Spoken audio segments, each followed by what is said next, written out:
Hello dear friends, welcome back to my YouTube channel let's well study में आपका स्वागत है। आई होप आप सभी अच्छे होंगे।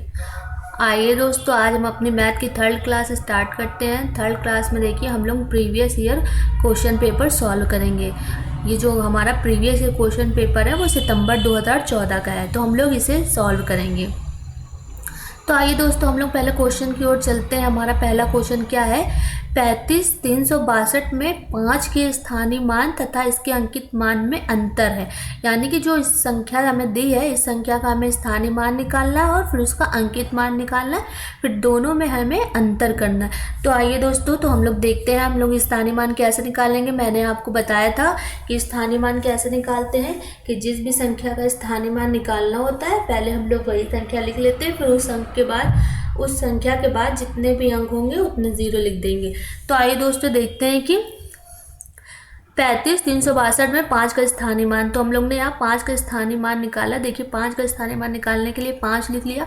उसके बाद हमारे इस संख्या में कितने अंक बचे, 1 2 3, यानी कि 3 अंक है, तो हम लोग उस संख्या के बाद 3 जीरो लगा देंगे। तो हमारा जो 5 का स्थानीय मान निकल कर आएगा वो हो जाएगा 5,000।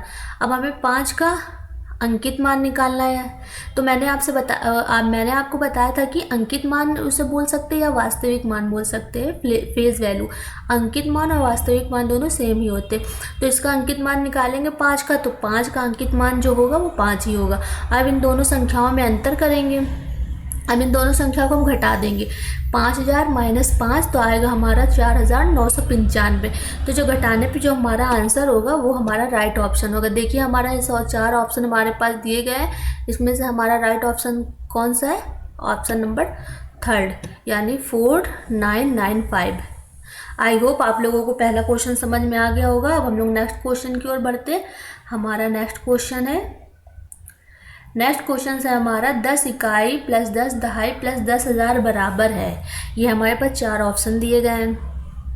तो देखिए जो 10 इकाई हम लोग, तो हमारा जो इकाई होता है वो फर्स्ट अंक होता है, यानी कि जो पहली संख्या में वैल्यू होगी लास्ट से वो हमारा इकाई होगा, जो दूसरी होगी वो दहाई होगा, और जो तीसरी होगी वो सैकड़ा, उसके बाद 1000, उसके बाद 10,000। हमारे ऐसे अंक होते हैं। तो आइए देखते हैं हम लोग 10 इकाई। जो हमारी पहली लाइन है वो हमारी इकाई होती है। ये हमारी इकाई, ये दहाई, ये सैकड़ा, ये 1000, ये 10,000। तो यहाँ पर बोला गया है 10 इकाई, यानी इकाई का पहला अंक। तो यहाँ पर इकाई की जगह क्या है, 10। तो हम लोग जो इकाई का मान हो जाएगा वो क्या हो जाएगा, 10। उसके बाद 10 दहाई, दहाई हमारा कौन सा होता है, दूसरा, ये फर्स्ट इकाई, ये दहाई। तो यानी कि जो पहली डिजिट है वो 0 हमारी हो जाएगी, जो 10 लिखा है दहाई की जगह 10 हो जाएगा। तो इस वजह से हमारी जो 10 दहाई की वैल्यू आएगी वो आ जाएगी 100। अब हम यहाँ पर देखते हैं 10,000। तो यहाँ इकाई, दहाई, सैकड़ा, 1000, 10,000। 10,000 कहाँ पर आएगा, यहाँ पर। उस संख्या के बाद हमारे पास कितने, देखिए 10,000, तो उसको हम 10,000 लिख देंगे। अब इन तीनों का आपस में ऐड कर देंगे, यानी कि यहाँ पर हम लोग का प्लस का साइन है, तो इसलिए वो जो संख्या निकल कर आएगी तो हम लोग उसका एडिशन कर देंगे, उसे जोड़ देंगे आपस में। जब हम इन संख्याओं को जोड़ेंगे तो हमारा जो आंसर आएगा 10,110, यानी कि 10,110। तो हमारा राइट ऑप्शन होगा 10,110। अब देखिए हम ऑप्शन में मेरा कौन सा ऑप्शन राइट है, ऑप्शन फर्स्ट नहीं, सेकंड नहीं, थर्ड। राइट ऑप्शन जो हमारा होगा वो थर्ड होगा। तो आई होप आप लोगों को ये सब समझ में आ गया होगा। नेक्स्ट क्वेश्चन की ओर चलते हैं हम लोग। नेक्स्ट क्वेश्चन है हमारा 210 के धनात्मक गुणनखंडों का योगफल है, यानी कि 4 ऑप्शन हमारे पास दिए गए हैं। तो 210 के ऐसे कितने गुणनखंड होंगे जिनका जो भी निकल कर आएगा गुणनखंड, उसको हम आपस में जोड़ देंगे, तो उससे जो हमारा आंसर निकलेगा वो हमारा राइट आंसर होगा। तो अब देखिए हमारे जो 210 के गुणनखंड निकालेंगे, 210 हमारा 1 से भी डिवाइड हो जाएगा, 2 से भी डिवाइड हो जाएगा, 3 से भी, 5 से भी, 6 से भी, 7 से भी, 10 से, 14, 15, 21, 30, 35, 42, 70, 105 और 110, यानी कि हम 210 जो हमारी इतनी संख्याओं से डिवाइड हो जाएगा। तो हम इसमें हमें धनात्मक गुणनखंडों का योगफल ज्ञात करना है, तो वो सारी संख्याओं का हम आपस में योग कर देंगे, यानी उन सारी संख्याएं जितनी उसके 210 के गुणनखंड आएंगे उनमें हम सबको आपस में जोड़ देंगे। जो उनके जोड़ने पे हमें जो आंसर मिलेगा वो हमारा आंसर आएगा 576। जब इन सब संख्याओं को आपस में हम जोड़ेंगे तो जोड़ने पे हमारा आंसर 576 आएगा। तो हमारा 576 कौन सा राइट ऑप्शन है, पहला। तो आई होप आप लोगों को ये क्वेश्चन समझ में आएगा। यानी कि 210 के हमको गुणनखंड करने, तो कितने गुणनखंड आएगा इस संख्या को गिन सकते हैं 1 2 3 4 5 6 7 8 9 10 11 12 13 14 15 16, यानी 210 के 16 ऐसे गुणनखंड होंगे जो 210 से डिवाइड हो जाएंगे। तो इन्हीं 16 को, ये जो 16 संख्याएं दी हैं हम इन लोगों को आपस में ऐड कर देंगे और उससे राइट ऑप्शन निकाल लेंगे। नेक्स्ट क्वेश्चन की ओर चलते हैं। देखिए हमारा नेक्स्ट क्वेश्चन क्या है।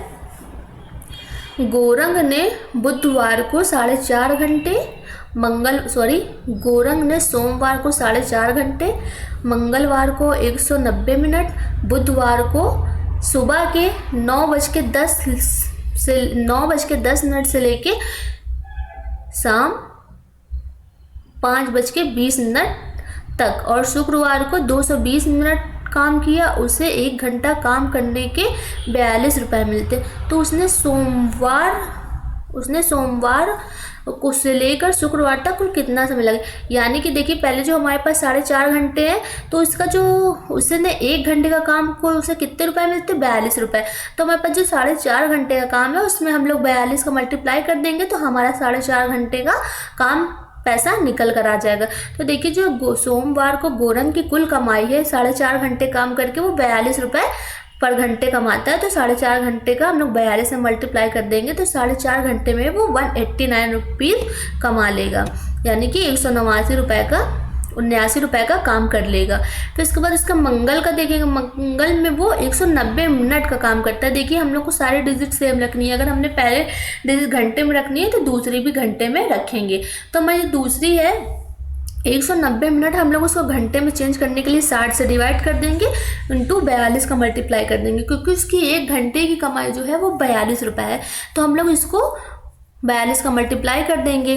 तो जब इसका 190/60 इंटू 42 करेंगे तो हमारा आंसर आएगा वो 133 रुपये, यानी कि गोरंग ने मंगलवार को 133 रुपये कमाया, यानी कि 133 रुपये मिले। फिर उसके बाद बुधवार को गोरंग की कुल कमाई वो 5:20 से लेकर सुबह 9:10 तक काम करता है। तो इन दोनों के बीच वो कितने घंटे का काम करता है, इन दोनों के बीच वो 3 घंटे 50 मिनट का काम करता है। तो 3 घंटे 50 मिनट है तो हम लोग उसको लिख लेंगे, गुणे 42 कर देंगे। फिर जब इससे हम लोग इसको सॉल्व करेंगे तो हमारा 161 रुपये निकल के आएगा। तो हम इसमें क्या पूछा गया है कि गोरंग की मतलब सोमवार से लेकर शुक्रवार तक कितने रुपए कमाए। तो जितनी उसकी सोमवार से लेकर शुक्रवार तक की जितने भी उसकी कमाई होगी हम सबको टोटल कर देंगे। तो पहले उसकी सोमवार कमाई 189 थी, मंगलवार को इतनी थी, बुधवार को इतनी और शुक्रवार को इतनी।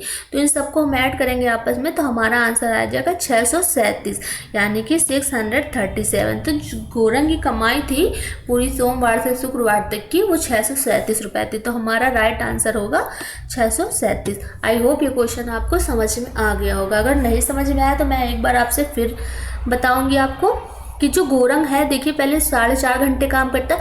तो यहाँ पर ये कहेगा उसे 1 घंटे काम करने के लिए 42 रुपये मिलते हैं, तो उसे पर घंटा 42 रुपये मिलता है। तो यहाँ पर वो 4.5 घंटे काम कर रहा है तो 4.5 घंटे इंटू 42 कर देंगे तो उसका काम आ जाएगा 189 रुपीज़ उसने कमा लिए। फिर उसके बाद है मंगलवार को उसको 190 मिनट है, मिनट को हम घंटे में चेंज कर लेंगे तो 60 से डिवाइड कर देंगे इंटू 42, उसकी मंगलवार की कमाई निकल आएगी। उसके बाद जो बुधवार से इतने बजे से इतने बजे तक की वो काम करता है, तो बुधवार को वो इन दोनों समय में कितने घंटे काम करता है, 3 घंटे 50 मिनट। तो 3 घंटे 50 मिनट में हम 42 का मल्टीप्लाई कर देंगे तो वो कमाई उसकी बुधवार की निकले। शुक्रवार को उसने 220 मिनट काम किया तो उसको हम लोग घंटे में चेंज करने के लिए 60 से भाग दे देंगे और इंटू 42 का मल्टीप्लाई कर देंगे। तो हमारा शुक्रवार को उसने गोरंग ने 154 रुपये कमा लिए। तो हम सारों को आपस में ऐड कर देंगे, सोमवार से लेकर शुक्रवार तक की उतनी टोटल कमाई। तो हमारा जो राइट आंसर आएगा वो 637। तो गोरंग ने सोमवार से शुक्रवार तक 637 रुपये कमाए। नेक्स्ट क्वेश्चन चलते हैं। हमारा नेक्स्ट क्वेश्चन देखिए, 4 अंकों वाली सबसे बड़ी संख्या और 3 अंकों वाली सबसे छोटी संख्या का योगफल निकालना। तो आप लोगों को पता है कि 4 अंकों की सबसे बड़ी संख्या क्या होगी, 9999 4 टाइम्स, और 3 अंकों की जो सबसे छोटी संख्या 1000। अब इसका क्या बोला गया, योगफल। इन दोनों को आपस में हम ऐड कर देंगे तो हमारा आंसर निकल आएगा 10099। तो हमारा राइट आंसर क्या होगा, 3rd।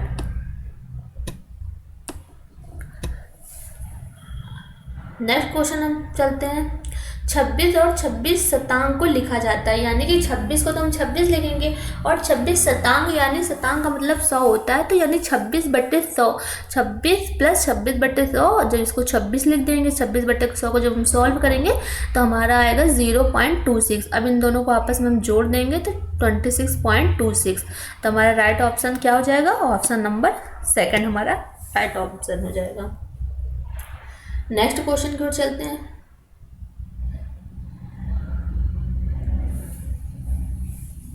देखिए 19,009 भाग 11 और 9,090 भाग 11 से प्राप्त शेषफलों का गुणनफल करना है। तो जब हम 11 का भाग इस संख्या में देंगे तो जो हमारा शेषफल होगा, रिमाइंडर बचेगा 1 बचेगा, और यहाँ पर जब हम 9,090 का भाग 11 से देंगे तो हमारा जो रिमाइंडर होगा वो क्या बचेगा? 4। तो इन क्या कह रहा है? शेषफलों का गुणनफल करना है, गुणनफल करना है। तो जो हमारे 1 और 4 आए इसका आपस में गुणनफल कर देंगे तो हमारा जो आंसर निकल के आएगा वो 4। तो हमारा राइट आंसर कौन सा हो जाएगा? Answer number first. I hope आप लोगों को मैथ के क्वेश्चन समझ में आ रहे होंगे। अगर आपको कोई डाउट हो तो आप मुझसे ऑफलाइन कमेंट करके पूछ सकते हैं। अगर आपको वीडियो अच्छी लग रही हो तो आप हमारे वीडियो को लाइक करें और चैनल को सब्सक्राइब करें, जिससे आपको लेटेस्ट अपडेट मिलती रहे। मैं इस तरह आपको सारे प्रीवियस ईयर क्वेश्चन सॉल्व कराऊंगी। अगर आपको कोई डाउट हो तो आप मुझसे पूछ सकते हैं। नेक्स्ट क्वेश्चन है हमारा 3/1/3 में कितने 1/6 हैं, यानी कि जो 3/1/3 है उसमें कितने 1/6 होंगे। तो हम लोग पहले 3/1/3 को क्या लिख सकते हैं? 3 × 9 = 10/3 लिख सकते हैं, और 1/6 को हम लोग ऊपर ले आएंगे तो 6/1 हो जाएगा। अब इन लोगों को आपस में सॉल्व करेंगे। तो हमारा सॉल्व करने पर क्या आ जाएगा? 20। इन लोगों को हम आपस में सॉल्व करेंगे तो हमारा सॉल्व करने पर 20 आ जाएगा। तो हमारा राइट आंसर होगा आंसर नंबर 4। नेक्स्ट क्वेश्चन है गुणनफल 1109 × 505 में कौन सी संख्या घटाई जाएगी ताकि हमें इतना प्राप्त हो जाए। तो आप देखिए इन दोनों संख्याओं का गुणनफल है, इसमें कौन सी संख्या घटाई जाए। तो हम उस संख्या को, जो संख्या में घटानी है हम उसे लेट कर लेंगे, वो संख्या को हम x सेलेक्ट कर लेंगे। देखिए हमारे क्या 1109 × 505 बराबर, जब 1109 का गुणा 505 में करेंगे तो हमारा ये आंसर आ जाएगा 560045, यानी कि 1109 का मल्टीप्लाई जब हम 505 में करेंगे तो हमारा जो आंसर आएगा ये आ जाएगा। उसके बाद हमें कौन सी संख्या घटाई जाए, तो इस संख्या में हम कौन सी संख्या घटाई जाए, हमने उसको x सेलेक्ट कर ली कि x घटा देंगे। इज इक्वल कितना प्राप्त हो जाए? 505050, इसको लिख लेंगे। तो इससे हम x की वैल्यू निकाल लेंगे। तो x इक्वल टू 560045 माइनस ये संख्या इधर आ जाएगी तो ये माइनस में हो जाएगी 50505। जब इनको आपस में हम सब्ट्रैक्ट करेंगे, घटाएंगे, तो हमारा आंसर आ जाएगा 54,995, यानी कि जो हमारा x का मान निकल के आएगा वो 54,995। तो हमारा राइट ऑप्शन कौन सा होगा? Option number 3। देखिए क्वेश्चन आपको समझ में आ गया होगा। देखिए इन दोनों का पहले आपस में मल्टीप्लाई कर दीजिए, उससे जो अंक आएगा तो उसमें हम x, उस संख्या में हम x घटा देंगे और इक्वल में इसको रख देंगे, फिर x की वैल्यू निकाल लेंगे तो हमारा आंसर आ जाएगा ये। नेक्स्ट क्वेश्चन, निम्न में से कौन सा सही नहीं है? देखिए आप देखिए कौन सा सही नहीं है। 1 मिलीमीटर,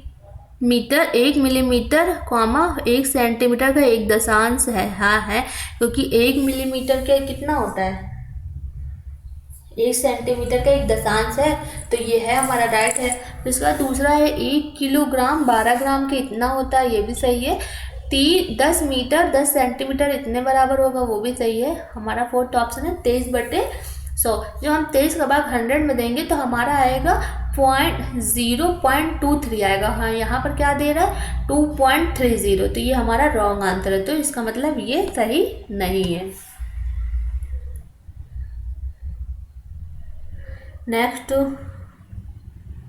एक टंकी में 240 लीटर 128 मिलीलीटर दूध है, जिसको 16 जारों जो एक ही साइज यानी एक ही माप के हैं में दूध पूर्णतया भरा जा सकता है। तो ऐसे 22 जार में कितना दूध होगा? तो आइए देखते हैं इसे हम लोग कैसे सॉल्व करेंगे।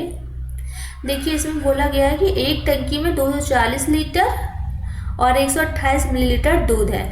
तो एक जार में देख लीजिए पहले, जिसको 16 जारों में रखा गया। जो जार है वो हमारे एक ही साइज के है। तो पहले हम एक जार में निकाल लेते हैं, एक जार में कितना दूध है, कितने लीटर दूध है। तो यहाँ पर हम ले लेंगे 240 लीटर और 128 मिलीलीटर बटे 16, क्योंकि 16 जार है ना, हम एक जार का निकाल रहे तो अपॉन 16 कर देंगे। फिर इसके बाद हम 22 जारों में पूछा गया तो अब 22 जारों में दूध निकालेंगे। 240 लीटर 128 मिलीलीटर बटे 16 इंटू 22 का मल्टीप्लाई कर देंगे। अब जब हम इसको सॉल्व करेंगे तो हमारा जब 240 लीटर और 128 मिलीलीटर इंटू 22 अपॉन 16 करेंगे, जब इसको सॉल्व करेंगे तो हमारा आ जाएगा 33,176। यानी कि जब इन सबको हम सॉल्व करेंगे तो हमारा इतना आंसर आ जाएगा मिलीलीटर में। तो ये मिलीलीटर में हम इसको लीटर और मिलीलीटर दोनों में चेंज कर लेंगे, तो 330 लीटर और 176 मिलीलीटर आंसर हमारा आ जाएगा। आई होप आप लोगों को क्वेश्चन ये समझ में आ गया होगा। देखिए इसमें 16 जारों का पूछा गया तो पहले हम एक जार का निकाल लें, 16 जार का दिया है, 22 का पूछा गया है, तो पहले हम एक जार का निकाल लेंगे। एक जार की वैल्यू यहाँ पर हम लोग ने रख लिया। 22 जारों का निकालेंगे तो यहाँ पर इंटू 22 कर देंगे। फिर इन सबको आपस में सॉल्व कर लेंगे तो हमारे सॉल्व करने पर 330 लीटर 176 मिलीलीटर। तो 330 लीटर 176 मिलीलीटर हमारा राइट आंसर जो है फर्स्ट। नेक्स्ट क्वेश्चन, 4 और 2/3 समकोणों में डिग्रियों की संख्या। तो ये जो आपका समकोण कोण होता है वो 90 डिग्री होता है। मैंने आपको बताया था कि आपका समकोण जो होता है वो 90 डिग्री होता है। तो इसमें देखिए 4 और 2/3 पूछा गया है, तो 4 इंटू 2/3 इंटू समकोण बोला गया, तो हम लोग यहाँ पर 90 का मल्टीप्लाई कर लेंगे। अब इसे हम लोग आपस में सॉल्व कर लेंगे तो हमारा आंसर आ जाएगा 420। जब हम लोग इसे सॉल्व करेंगे तो इसको सॉल्व करने पे हमारा आंसर आ जाएगा 420। तो हमारा 420 सेकंड ऑप्शन सही है। नेक्स्ट क्वेश्चन हमारा है, देखिए पानी की एक टंकी 11 मीटर लंबी, 10 मीटर चौड़ी और 9 मीटर ऊंची है। यानी टंकी जो हमारी कैसी होगी, वो घनाभ होगी, उसमें लंबाई भी होगी, चौड़ाई भी होगी और ऊंचाई भी होगी। तो मैंने आपको घनाभ का आयतन बताया था कि घनाभ का आयतन लंबाई गुणे चौड़ाई गुणे ऊंचाई। तो यहाँ पर पहले हम लोग टंकी जो है उसका आयतन निकाल लेंगे, तो लंबाई गुणे चौड़ाई गुणे ऊंचाई। तो हमारी लंबाई कितनी दी है 11 मीटर, चौड़ाई 10 मीटर और ऊंचाई 9 मीटर, ये हो गई। अब इसमें ये बोला गया इसमें 6 मीटर की ऊंचाई तक पानी भरा गया है। तो पहले देखिए क्या 9 मीटर ऊंचाई तक भरा गया था, अब कितने मीटर, 6 मीटर ऊंचाई तक। तो 9 में से हम लोग 6 माइनस कर देंगे तो वो 3 आ जाएगा। तो जो अब हमारे नई टंकी का आयतन हो जाएगा वो हो जाएगा 11 गुणे 10 गुणे 3, यानी कि ऊंचाई और लंबाई और चौड़ाई तो सेम होगी, ऊंचाई में फर्क हो जाएगा क्योंकि पहले 9 मीटर था, अब हम लोग कितने मीटर तक भर रहे हैं, 6 मीटर, तो 3 मीटर कम हो गया है ऊंचाई उसकी। तो हम लोग उसमें माइनस कर देंगे 9 में से 6, तो हमारा कितना बचेगा 3 मीटर। अब टंकी का जो नया आयतन होगा तो 11 गुणे 10 गुणे 3। अब ये हम लोग पूरे टंकी का आयतन निकाल लेंगे, यानी पूरे भाग का आयतन निकाल लेंगे, खाली भाग का। तो 11 गुणे 10 गुणे 9 अपॉन नया आयतन क्या था हमारा 11 गुणे 10 गुणे 3। अब इनको हम आपस में सॉल्व करेंगे तो हमारा आंसर आ जाएगा 1/3, यानी कि जो हमारा आंसर निकल के आएगा वो हमारा आंसर 1/3 हो जाएगा। तो देखिए हमारा राइट ऑप्शन कौन सा है 1/3, 1/3 हमारा राइट ऑप्शन है और दूसरा सेकंड।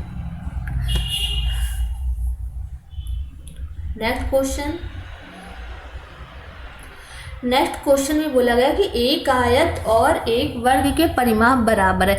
आयत का परिमाप, वर्ग का परिमाप मैंने सब आपको बताया था। तो आयत का परिमाप क्या होता है, मैंने आपको बताया था कि आयत का परिमाप जो होगा, आयत का परिमाप होगा 4a, वर्ग का परिमाप जो होगा हमारा 4a, यानी 4 और एक साइड की भुजा।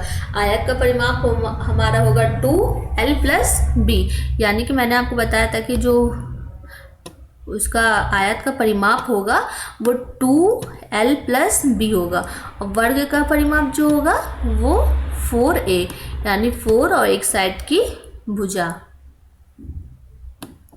तो हम देखिए यहाँ पर लिख लेते हैं आयत का परिमाप 2l + b, ये आयत का हमारा परिमाप है। वर्ग का परिमाप आपको पता है कि वर्ग का परिमाप होता है 4 × भुजा, 4 × भुजा है। तो इसमें कहा गया है कि जो वर्ग का परिमाप है आयत के परिमाप के बराबर है। तो इसमें देखिए पहले इसमें परिमाप क्या क्या दिया गया है, इसमें कहा गया है कि एक आयत और एक वर्ग का परिमाप बराबर है, तो वर्ग का परिमाप हमारा दिया गया है 96 सेंटीमीटर, जो हमारा 4a का मान दिया गया है वो 96, और जो आयत की चौड़ाई जो है वर्ग की भुजा से 4 सेंटीमीटर कम है। तो पहले हम इससे एक वर्ग की भुजा निकाल लेंगे। तो आइए देखते हैं हमारी वर्ग की भुजा क्या निकलेगी। तो हमारा जो आयत का परिमाप होगा वो 4a होता है, 4 इंटू एक भुजा, तो 4 इंटू भुजा हमारी दी गई थी, तो हम इससे निकाल लेंगे 4 इंटू a होता है, और जो हमारा जो वर्ग का परिमाप है 96 दिया गया, तो हम इससे एक भुजा निकाल लेंगे। जो हमारी एक भुजा कितनी निकल कर आएगी, 24 सेंटीमीटर। तो उसमें कहा गया है कि उस आयत की भुजा उससे 4 कम है, तो हम लोग जब आयत की चौड़ाई जो है उससे 4 कम है, तो उस भुजा को उससे 4 माइनस कर देंगे, तो यहाँ पर हमारा आयत की चौड़ाई जो आएगी वो 20 सेंटीमीटर आ जाएगी। अब इसे यहाँ पर हम लोग क्या निकालेंगे, आयत का परिमाप क्या होता है, 2 लंबाई प्लस चौड़ाई। तो इसमें ये बताया कि आयत का परिमाप और वर्ग का परिमाप आपस में बराबर है, तो आयत का परिमाप 2l प्लस b और इक्वल टू 96 ले लेंगे, क्योंकि वर्ग का परिमाप जो हमारा दिया है वो 96, 2 की जगह 2 रखेंगे, लंबाई हमें अभी पता नहीं है, और चौड़ाई हमारी यहाँ से निकल कर आई है 20, तो यहाँ से हम लंबाई निकाल लेंगे। तो 2, तो लंबाई यहाँ पर हमारी निकल के आएगी 28 सेंटीमीटर। लंबाई भी हमें पता चल गई, चौड़ाई पता चल गई, और हमें एक परिमाप भी दिया है। तो हम इसमें क्वेश्चन में फिर उसने ये बोला है कि जो तब आयत के क्षेत्रफल का दुगना किसके बराबर होगा, आयत का क्षेत्रफल के दुगना किसके बराबर। तो आयत का क्षेत्रफल क्या होता है, लंबाई गुणे चौड़ाई। आयत का क्षेत्रफल होता है लंबाई गुणे चौड़ाई, तो इसमें दुगना बोला, तो यहाँ पर हम लोग 2 गुना कर देंगे, तो यहाँ पर 2 लिख दिया। लंबाई कितनी है निकल कर हमारी 28, चौड़ाई हमारी 20। जब हम लोग इसको सॉल्व करेंगे तो हमारा आंसर आ जाएगा 1120 सेंटीमीटर। तो हमारा राइट आंसर जो हो जाएगा 1120 सेंटीमीटर, यानी कि ऑप्शन नंबर 4 जो हमारा होगा वो राइट आंसर होगा। तो आई होप ये क्वेश्चन आपको समझ में आ गया होगा। अगर आपको कोई डाउट हो तो आप फिर से मुझसे पूछ सकते हैं। इसमें मैं एक बार आपको फिर से बता देती हूँ कि एक आयत और एक वर्ग के परिमाप आपस में बराबर है, यानी कि जो आयत का परिमाप होगा वो वर्ग के परिमाप के बराबर होगा। तो इसमें बोला गया कि वर्ग का परिमाप हमें दिया है 96, तो वर्ग का परिमाप होता है 4 इक्वल टू 96, तो इससे हम a की वैल्यू निकाल लेंगे। तो a की वैल्यू हमने इससे निकाल ली, तो हमारा a की वैल्यू निकल कर आई है 24।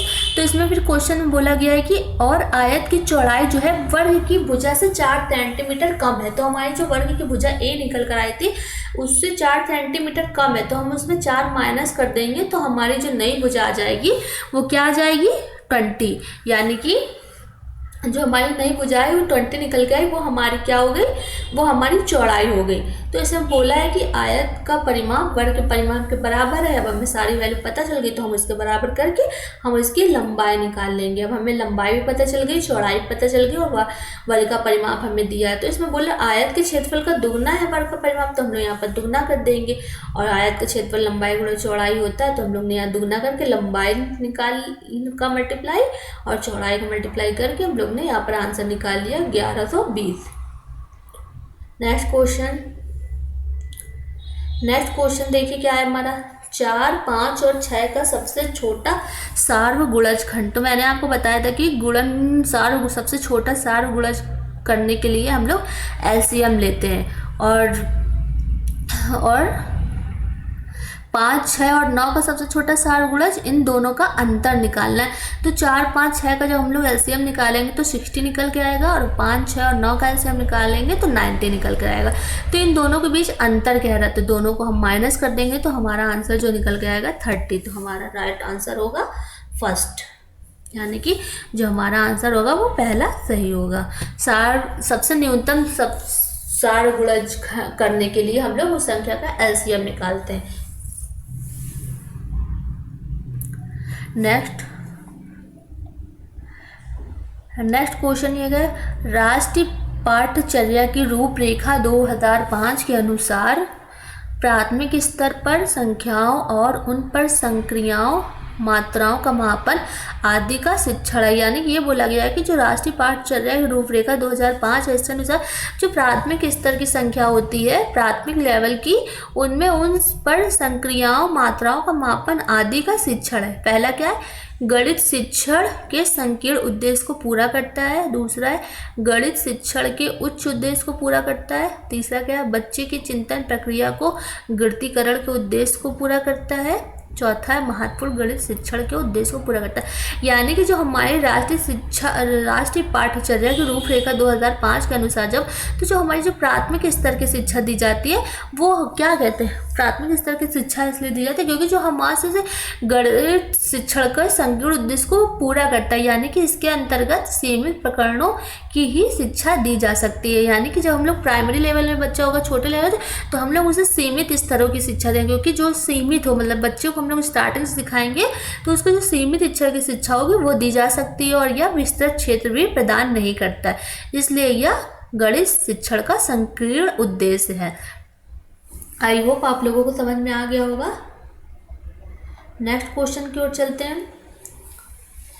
नेक्स्ट क्वेश्चन है हमारा, कक्षा 3 में एक शिक्षक शिक्षार्थियों को 45, 62 और 728 का योग करने के लिए कहता है। एक शिक्षार्थी प्रश्न के उत्तर में निम्न प्रकार से प्रतिक्रिया करता है। यानी कि इन दोनों संख्याओं का जोड़ करने के लिए कहता है, तो इसने इन दोनों संख्याओं का जोड़ किया। तो देखिए इसने जोड़ करने में गलती कर दी, क्योंकि हम लोग जब किसी संख्या को जोड़ते हैं तो हम लोग दूसरी संख्या, जब एक संख्या तो हम लोग ने ये ऊपर वाली सारी लिख ली, जब सेकंड वाली लिखते हैं तो हम लोग इस लास्ट से यहाँ से लिखना स्टार्ट करते हैं। 2 के नीचे हमें 8 लिखना चाहिए। तो इसमें यह बताया कि यह प्रतिक्रिया यह दर्शाती है कि बच्चे में डैश में कमी है।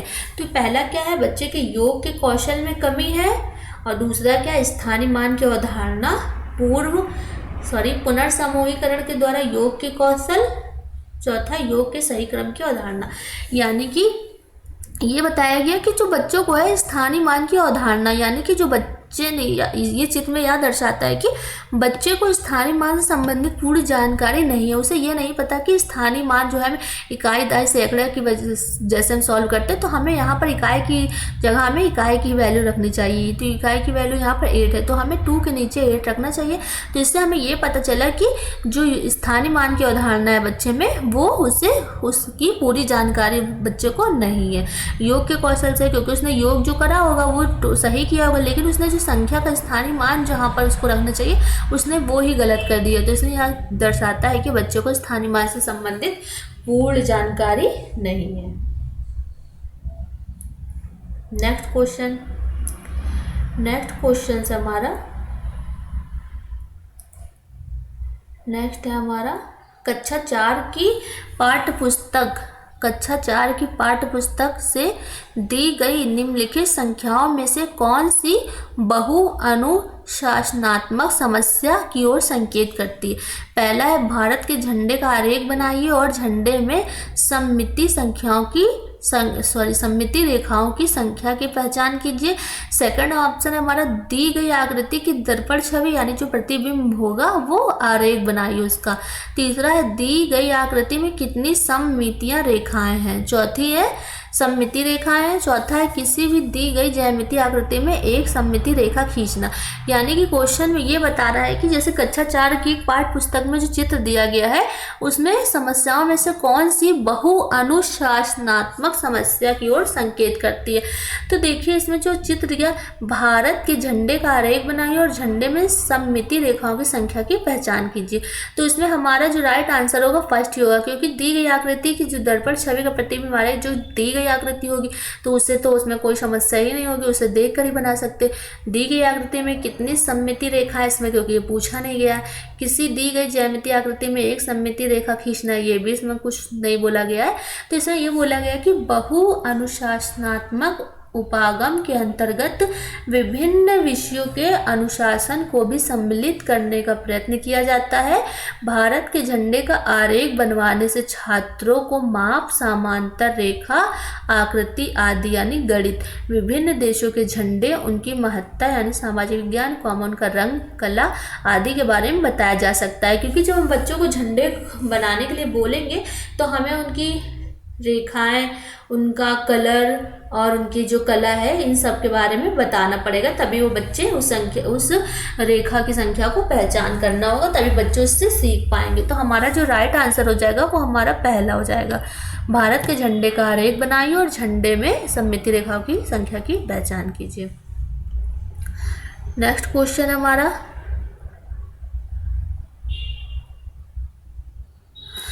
नेक्स्ट क्वेश्चन है 49 में देखिए क्या कहा गया है।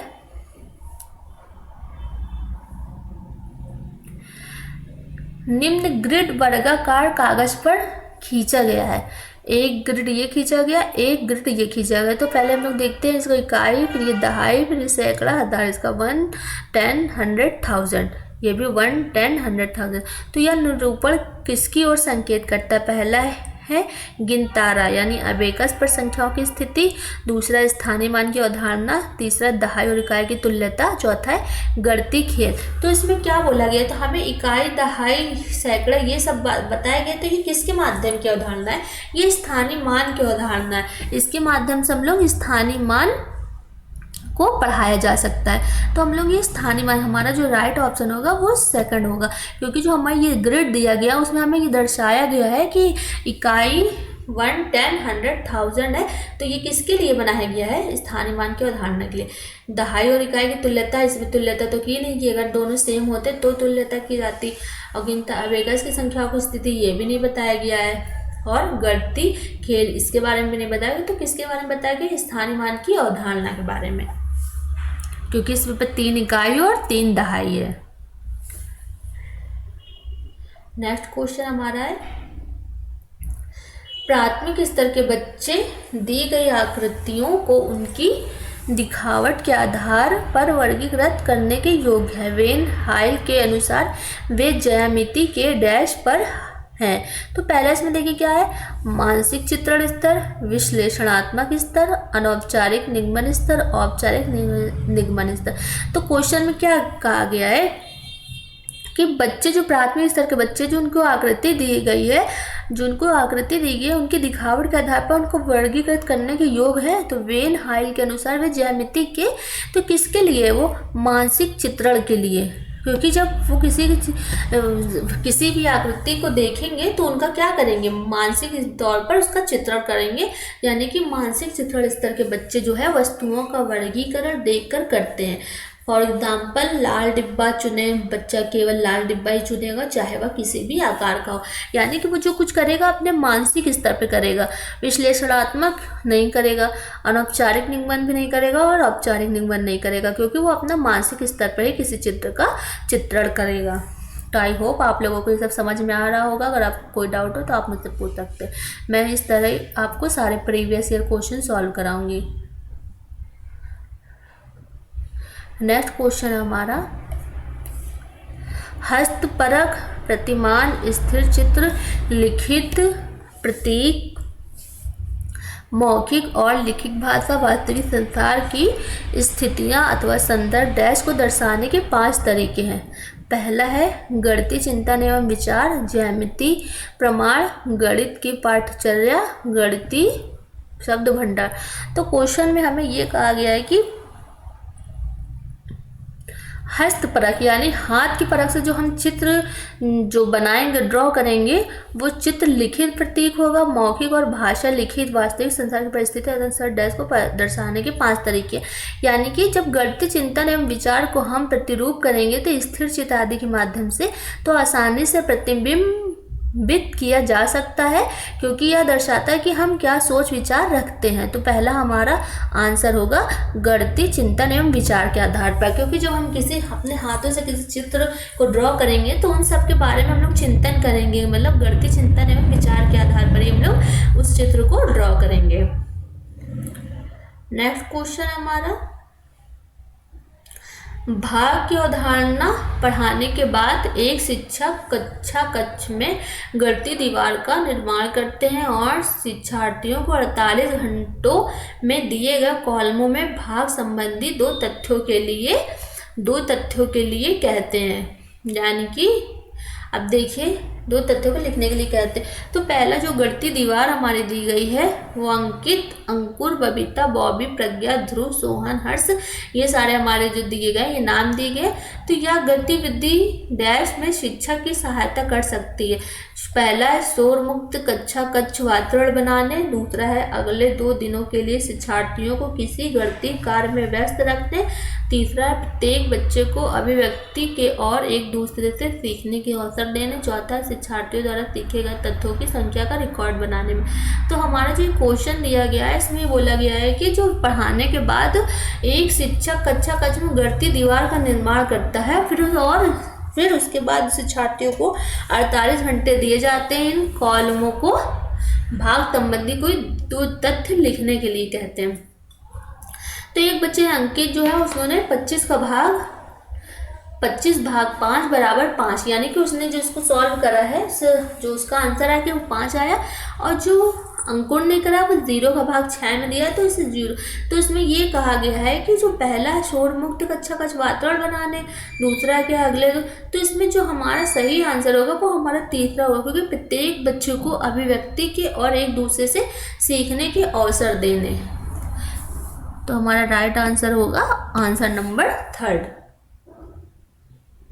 क्योंकि अध्यापकों को अभिव्यक्ति के अवसर प्रदान करने के लिए विभिन्न गतिविधियां करवाने के साथ साथ छात्रों को दूसरे छात्रों का अवलोकन करने के लिए कह सकती, ताकि वे एक दूसरे से भी सीखे। तो हमारा राइट आंसर होगा आंसर नंबर 3।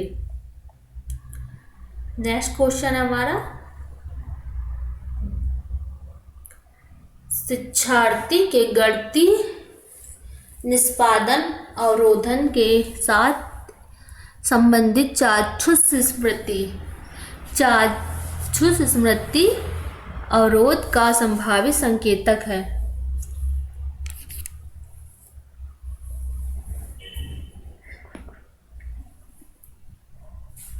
गढ़ती संबंधित तथ्यों के संधारण में अयोग्यता और समय बिताने में कठिनाई, दूसरा है संख्या रेख का प्रयोग करने में कठिनाई, तीसरा एक क्रम में गणना करने में कठिनाई, चौथा है छोटे परिचालनों के साथ व्यवहार करने में कठिनाई। तो हमारे इसमें देखिए क्वेश्चन में कहा है कि शिक्षार्थी के जो गढ़ती निष्पादन अवरोधन के साथ संबंधित चाक्षुष स्मृति को अवरोध का संभावित संकेतक है, यानी कि जो बच्चे की जानने की जो स्मृति होगी सीखने की, उसमें अवरोध यानी रुकावट का क्या संकेतक है। गणित संबंधी तथ्यों के संधारण में अयोग्यता और समय बिताने, ये हमारा जो होगा ये हमारा राइट ऑप्शन होगा, क्योंकि संख्या रेखा का प्रयोग करने में कठिनाई, तो इस क्वेश्चन में इस बारे में कुछ बात की ही नहीं गई। दूसरा एक क्रम पे गणना करने में कठिनाई, ये भी नहीं ठीक होगा। चौथा है छोटे परिचालनों के साथ व्यवहार करने में कठिनाई, ये भी नहीं। तो हमारा राइट ऑप्शन होगा गढ़ती संबंधित तथ्यों के संधारण में अयोग्यता और समय बिताने में कठिनाई, यानी कि जो चाक्षुष स्मृति जो होगी वो गढ़ती निष्पादन अवरोधन गणित संबंधित तथ्यों को समझने के लिए आवश्यक तत्व है। नेक्स्ट क्वेश्चन है हमारा 54 में देखिए क्या कहा गया है कि एक शिक्षक कक्षा 3 में निम्नलिखित कार्डों का वितरण करता है और बच्चों को समान आकृतियों का मिलान करने के लिए कहता है।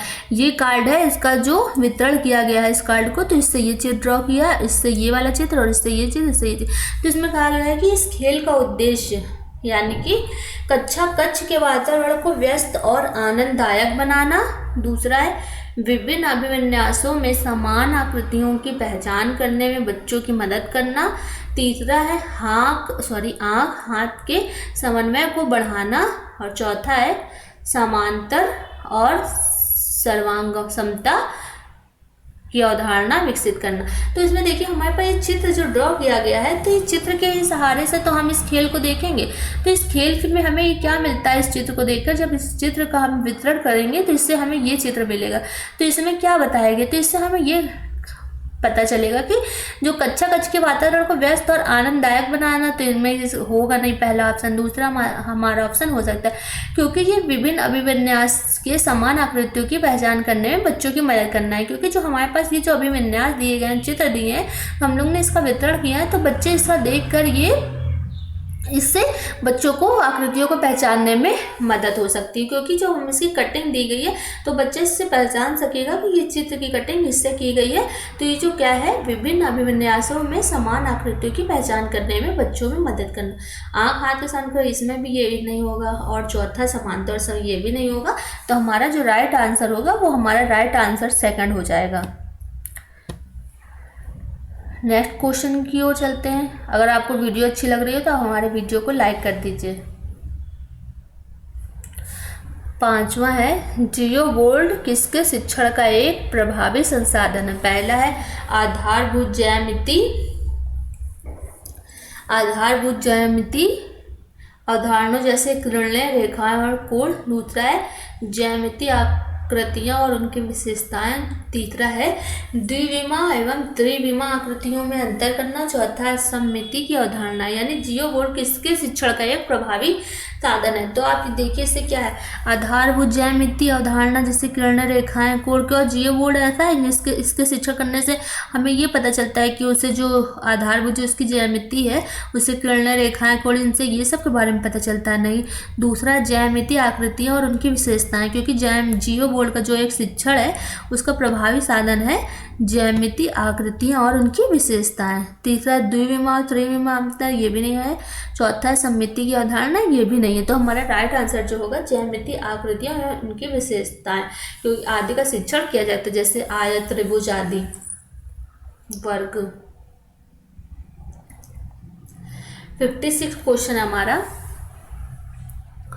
कक्ष में गणितीय भाषा में निपुणता को निम्नलिखित क्रम में समस्याओं को प्रदर्शित करने के द्वारा बढ़ाया जा सकता है। जो कक्ष में है गणितीय भाषा है, उसको निपुणता को निम्नलिखित क्रम में देखो पहला दिया गया हमारा रोजमर्रा की भाषा, गणितीकरण स्थिति भाषा, फिर गणितीय समस्या का समाधान की भाषा, फिर प्रतीकात्मक भाषा। सेकंड ऑप्शन है हमारा प्रतीकात्मक भाषा, फिर उसके बाद गणितीय समस्या समाधान की भाषा, फिर उसके बाद है गणितीकरण स्थिति भाषा, फिर उसके बाद है रोजमर्रा की भाषा। तीसरी है रोजमर्रा की भाषा, गणितीय समस्या समाधान की भाषा, गणितीकरण स्थिति भाषा, फिर प्रतीकात्मक भाषा। चौथा है गणितीय समस्या समाधान की भाषा, गणितीकरण स्थिति भाषा, प्रतीकात्मक भाषा या रोजमर्रा की भाषा। तो इसमें देखिए हमारा कहा गया है कि जो गणितीकरण की क्वेश्चन दिया है कि जो गणितीय भाषा में निपुणता को हम लोग इसमें कौन सी समस्या को प्रदर्शित करने के द्वारा बढ़ाया जा सकता है। तो पहला देखिए इसमें क्या, रोजमर्रा की भाषा जो होती है हमारे, उसको गणितीकरण स्थिति भाषा कहेंगे, फिर उससे हम गणितीय समस्या समाधान की भाषा कहेंगे, फिर उससे जो होगा उससे प्रतीकात्मक भाषा होगी। तो हमारा राइट आंसर जो होगा हमारा वो होगा फर्स्ट, क्योंकि जो सर्वप्रथम रोजमर्रा की भाषा का प्रयोग जो किया जाए, क्योंकि ताकि बच्चा आसानी से समझ सके और उसके बाद समस्या का गणितीकरण की भाषा में प्रस्तुत किया जाए, फिर गणितीय समस्या समाधान की भाषा, फिर इन सभी चरणों के बाद समस्या को प्रतीकात्मक रूप से प्रकट करना ताकि बच्चे भी उसे प्रतीकात्मक रूप से समझ सके। नेक्स्ट क्वेश्चन देखिए क्या कहा गया है नेक्स्ट क्वेश्चन में कि गणित में प्रक्रमण संबंधी प्रभावपूर्णता का अर्थ है नियमों, सूत्रों और कलन विधियों या कलन गणित का ज्ञान होना, परिशुद्धता, लचीलेपन एवं निपुणता के साथ उनका क्रियान्वयन करना। गणित में लचीलापन डैश की ओर संकेत करता है। तो इसमें देखिए क्या है, समान प्रकरण से विभिन्न प्रकार की समस्याओं का समाधान करने की योग्यता। सेकंड ऑप्शन है हमारा समान निपुणता के साथ अंकगणित और ज्यामिति की समस्याओं का समाधान करने की योग्यता। थर्ड है एक से अधिक उपागमों का प्रयोग करते हुए एक खास प्रकार की समस्या का समाधान करने की योग्यता। फोर्थ ऑप्शन है हमारा परिशुद्धता के साथ समस्याओं का समाधान करने की और सभी चरणों को लिखने की योग्यता। तो हमारा क्वेश्चन में देखिए पहले क्या क्वेश्चन पढ़ेंगे कि जो गणित में प्रक्रमण संबंधी प्रभावपूर्णता का अर्थ है कि नियमों, सूत्रों और कलन विधियों द्वारा जो है गणित का ज्ञान होना और परिशुद्धता यानी लचीलेपन एवं निपुणता के साथ उनका क्रियान्वयन करना। तो गणित में लचीलापन किस ओर संकेत करता है? तो इसमें देखिए जो एक से अधिक उपागमों का प्रयोग करते हुए एक खास प्रकार की समस्या का समाधान करने की योग्यता, यानी से एक से जो अधिक उपागमों का प्रयोग करेंगे है तो जो हमारी जो खास प्रकार जो हमारी प्रॉब्लम होगी उसका समाधान सॉल्यूशन करने की हमें योग्यता हो जाएगी। यानी कि वो गणित में लचीलापन एक से अधिक उपागमों का प्रयोग करते हुए एक खास प्रकार की समस्या का समाधान करने की योग्यता होती है। क्योंकि किसी भी विषय में लचीलापन इसी बात पर निर्भर करता है कि किसी भी कथन को एक से अधिक तरीकों में किस प्रकार प्रयोग कर समस्या का हल निकाला जा सकता है, यद्यपि उसकी वास्तविकता बनी रहे। इसके अंतर्गत बच्चा अपने तरीके से सवालों का हल खोजता है। नेक्स्ट क्वेश्चन है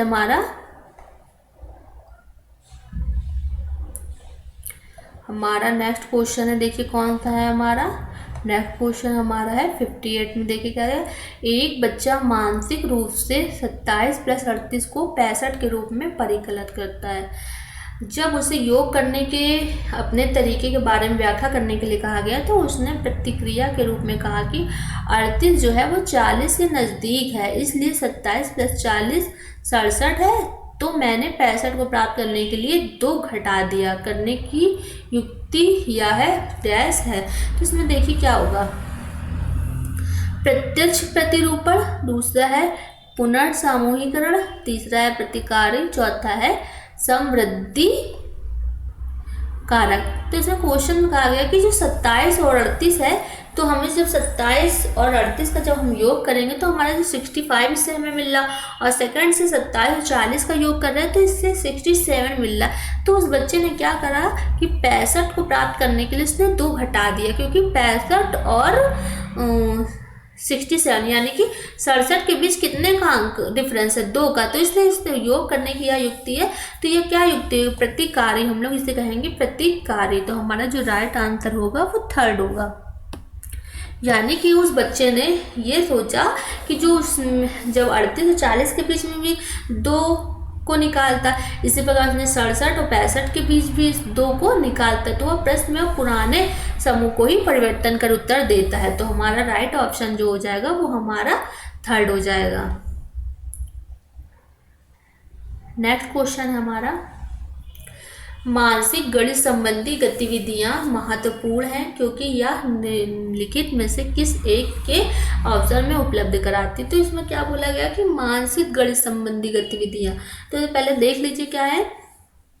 जो मानसिक गणित संबंधी गतिविधियां हैं तो उसमें क्या महत्वपूर्ण है, मानसिक संगणना संबंधी प्रतिक्रियाओं का विकास, क्योंकि शिक्षार्थी तेज गति से संख्याओं के परिकलन के बीच संबंधों को पहचान करने की कोशिश करते हैं। दूसरा है पेपर पेंसिल का उपयोग करते हुए कक्षा में प्रतिक्रियाओं को सीखने में निपुणता प्राप्त करना। तीसरा कलन विधि को सीखने में निपुणता प्राप्त करना और कम समय में अधिक संख्या में समस्याओं का अभ्यास करना। चौथा परिकलन में परिशुद्धता के साथ उनकी गति को बढ़ाने और परीक्षाओं में उसके निष्पादन में सुधार करने में। इसमें देखिएगा मानसिक गणित संबंधी जो गतिविधियां हैं उसके माध्यम से छात्र जो है तेज गति से समस्या का समाधान अथवा हल प्राप्त करने के लिए गणना करने का प्रयत्न करेगा। यह छात्रों को प्रक्रियात्मक ज्ञान प्रदान करता है। यानी कि जो बच्चा है जब उसकी मानसिक गतिविधि होगी, जब उसको उसके माध्यम से जब उसको सॉल्व करेगा तो उसकी जो प्रॉब्लम होगी यानी उसको जो सॉल्यूशन है उसका हल जो प्राप्त होगा वो गणना करने के लिए प्रयत्न करेगा और छात्रों को प्रक्रियात्मक करेगा। यानी कि जो उसका हमारा राइट ऑप्शन होगा वो हमारा राइट ऑप्शन होगा 1st। नेक्स्ट और लास्ट क्वेश्चन की ओर चलते हैं हम लोग। हमारा लास्ट क्वेश्चन है, प्राथमिक कक्षा का एक बच्चा संख्या, संक्रिया चिन्हों, सिक्कों और घड़ी की सुइयों में अंतर स्थापित नहीं कर पाता तथा यह तथ्य इंगित करता है कि बच्चे को निम्नलिखित में से किस प्रक्षेत्र में समस्या है। श्रवण स्मृति, दूसरी प्रक्रिया स्मृति, तीसरा दृश्य प्रक्रमण, चौथा भाषा प्रक्रमण। तो इसमें देखो बच्चों को जो एक बच्चा है उस बच्चे को घड़ी की सुइयों में अंतर वो स्थापित नहीं कर पा रहा है, संख्या को पहचान नहीं पा रहा है, चिन्हों को पहचान नहीं पा रहा है, सिक्कों को पहचान नहीं पा रहा है, तो इसका मतलब है कि इस बच्चे में किस चीज़ की समस्या है। उस बच्चे में श्रवण, सुनने की स्मृति, बच्चों की सुनने की स्मृति तो होगी क्योंकि बच्चा सुन सकता है, क्योंकि इन सब चीज़ों के लिए उसको देखने की आवश्यकता पड़ेगी। तो उसमें किसकी कमी होगी? दृश्य प्रक्रमण की। उसमें किसकी आवश्यकता होगी? दृश्य, क्योंकि उसमें सुनने की आवश्यकता तो हो नहीं सकती, वो प्रक्रिया यानी कि कुछ करने की आवश्यकता नहीं होगी, और भाषा प्रक्रमण इसकी आवश्यकता नहीं होगी कि जब बच्चों को संख्या पहचानने, चिन्हों को पहचानने, सिक्कों और घड़ी की सुइयों में अंतर स्थापित नहीं कर रहा, तो यानी कि बच्चों को जो समस्या है वो किसमें है? दृश्य पर देखने में, क्योंकि बच्चों को दृश्य प्रक्रमण से संबंधित समस्या, क्योंकि यह विभिन्न दृश्यात्मक वस्तुओं में भेद नहीं कर पा रहा है। तो यानी कि जब बच्चा कुछ चीज़ को देख ही नहीं पा रहा तो उसमें अंतर कैसे कर पाएगा? तो बच्चों को दृश्य प्रक्रमण करने की समस्या है, यानी कि बच्चा उस चीज़ को देख नहीं पा रहा। आई होप जितने भी क्वेश्चन मैंने आपको बताए हैं आपको समझ में आ गए होंगे। अगर आपको कोई डाउट हो तो आप मुझसे कमेंट करके पूछ सकते हैं। अगर आपको कोई डाउट हो तो आप मुझसे कमेंट करके पूछ सकते हैं। अगर आपको वीडियो अच्छी लगी हो तो आप हमारे वीडियो को लाइक कर दें। चैनल पर नए हो तो आप हमारे चैनल को सब्सक्राइब कर दें, जिससे आपको लेटेस्ट अपडेट मिलती रहे। अब मैं ऐसे ही आपको प्रीवियस ईयर क्वेश्चन सॉल्व कराऊंगी सारे। ये हमने आपको सितंबर 2014 का प्रीवियस ईयर क्वेश्चन सॉल्व कराया, इसके बाद मैं नेक्स्ट कराऊंगी। इस तरीके से आपको सारे प्रीवियस ईयर क्वेश्चन सॉल्व कराऊंगी। तो आई होप आप हमारे चैनल पर बने रहें और लेटेस्ट अपडेट इससे आपको मिलती रहेगी, तो इसलिए आप हमारे चैनल को सब्सक्राइब कर लीजिए। फिर मिलते हैं नेक्स्ट वीडियो में। Thank you.